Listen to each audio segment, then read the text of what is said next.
This anime had a very great and powerful, impactful beginning. I'm telling you, like, I'm pretty sure a lot of people felt triggered by that beginning scene where this guy is flexing in the mirror, showing off his muscle, his abs. You can see all his weights in the background, and I'm just like, oh, yeah. Now you're making people feel bad about their appearances, about their body, and their, yeah. Way to hit the teens hard. All jokes aside, Masamune-kun's revenge is about Masamune, who's trying to get revenge on the female character, Adagaki Aki. Now the reason he's trying to get revenge is because when Masamune was a kid, he was a very fat kid. He was a round kid, basically. And so because of that, he was made fun of a lot by this girl. And this girl even gave him a horrendous name that it should never be spoken of. Piggy.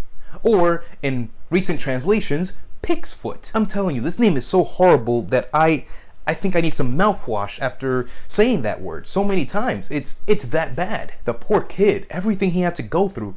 Even I would go crazy like that. Even I would go and strive for revenge. Because there are just some boundaries that you do not cross. And that was a line that she overstepped. Which is why I stand here today with Masamune. I stand with Masamune, and I am for his revenge. His revenge must succeed, and I hope it does. So his plan for revenge is actually pretty simple. So he finally ends up meeting Adagaki again after so many years, and Adagaki doesn't recognize him at all. She's just, I guess she completely forgot about the past. And who can blame her? The dude does not look fat anymore, and now he looks like a hot dude. No, he doesn't look like a hot dude. He is a hot dude.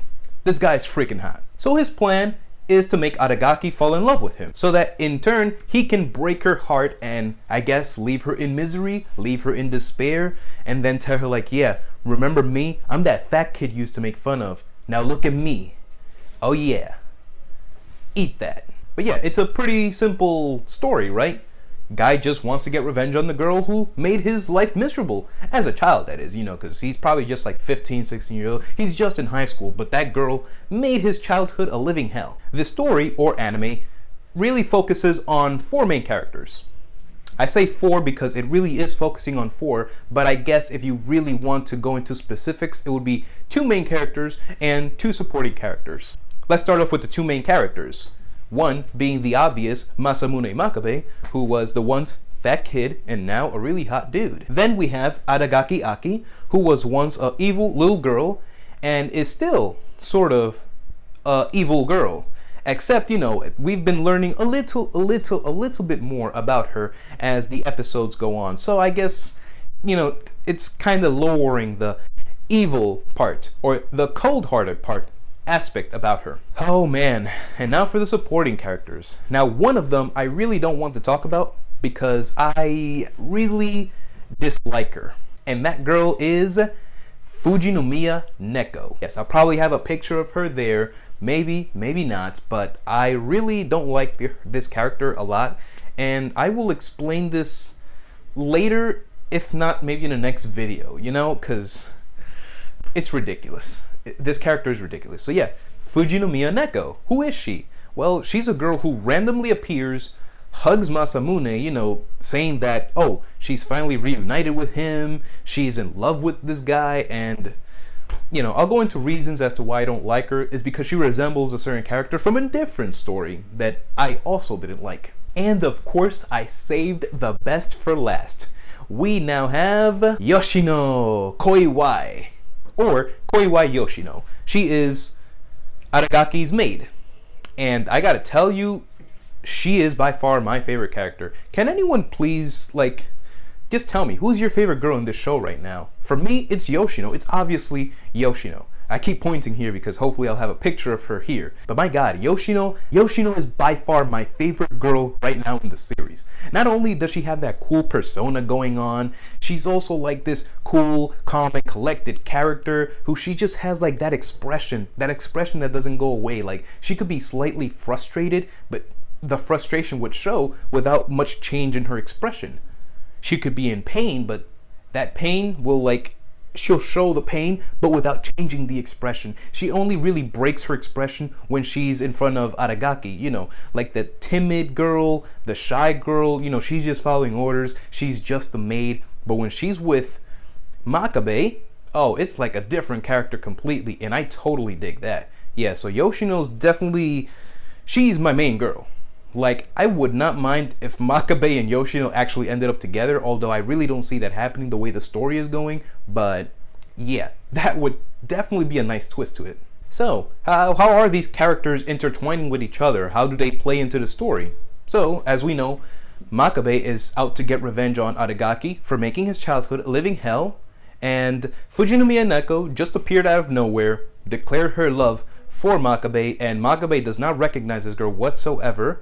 But in recent episodes, it is shown that there might be some connection between Makabe and Fujinomiya, as Makabe's mother actually references her and remembers her. Is like, oh wow, it's been such a long time since I've seen her. Things are getting interesting. So that gives us some confirmation that there is actually something between them, despite Fujinomiya saying that she lied about her actually knowing him in the past. You know, she gave a story and she said it was a lie, but now Masamune's mother is saying that she recognizes her. So we'll see where that goes. And then we have Yoshino. What's Yoshino up to in this story? Well, she's helping Makabe realize his revenge. She's giving him steps, details, and all this information. Like, look, so you already know this, you know that. I need you to do this in order for this to happen. And you know, she's a mastermind. That's why I like her so much. I really, really want to know the real truth as to why she's helping out Makabe. Like, I hope she doesn't turn out to be the character that betrays him in the end, that ends up snitching on him. Although she did say that if you don't make a move now, I'm actually gonna tell Aragaki everything. But yeah, Yoshino, please don't take that route. That would hurt me greatly. Well, I haven't dropped this anime yet. And I say yet because I don't know what will happen from now and the next 5 episodes that'll make me, you know, like lose interest in the show, or something could happen and I could just forget about it completely, or I just take a break from it if I have too many things on top of me that I just can't watch it at the moment. I've done it before with a few other popular anime, so it's no surprise that it would happen to me, but it hasn't happened and I don't think it will. Despite what I said, I don't see myself dropping this at all. It's actually a pretty okay anime. So during my live reaction, if you've seen it or not, I did mention that it has a lot of elements that we've seen many times before, but it's just adding a different, a different theme. It's just twisting it up a little.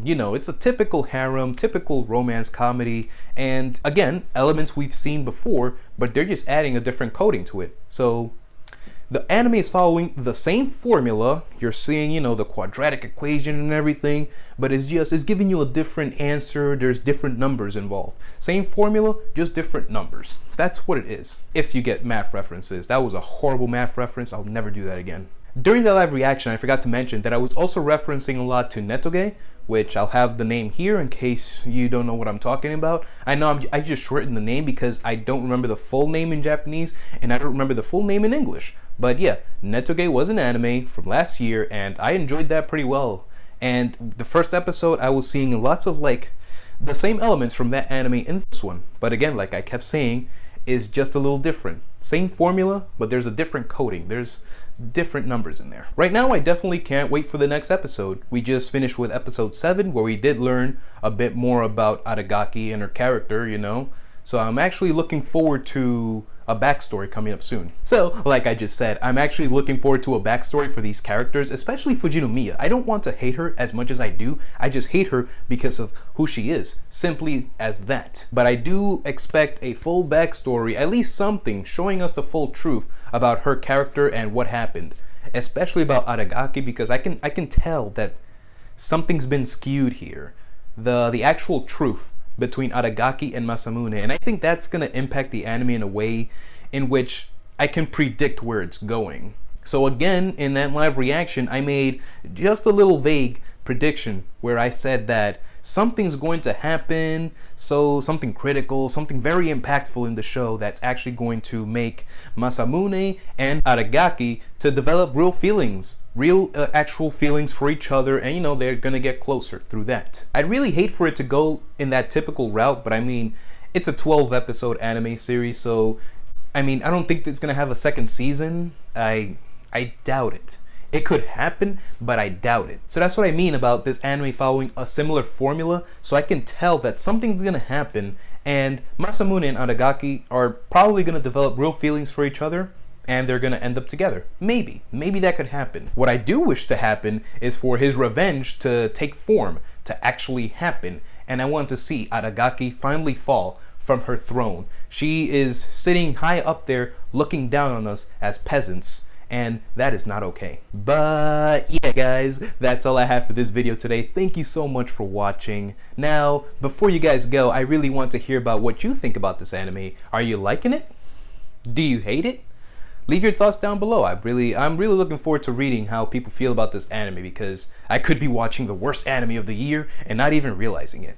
So yeah, feel free to leave comments down below. And again, thank you for watching. Give this video a thumbs up if you enjoyed. Give it a thumbs up if you're liking Masamune-kun's Revenge. And also subscribe for more new content. And also guys, stay tuned. More mid-season review coming right up. Well, depending on when you're watching this, but stay tuned.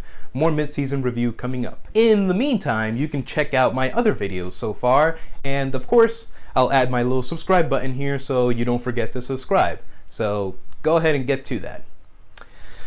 Yeah. This video, that video, or subscribe. Any day now. I'm not gonna stand here forever, guys. Come on, please.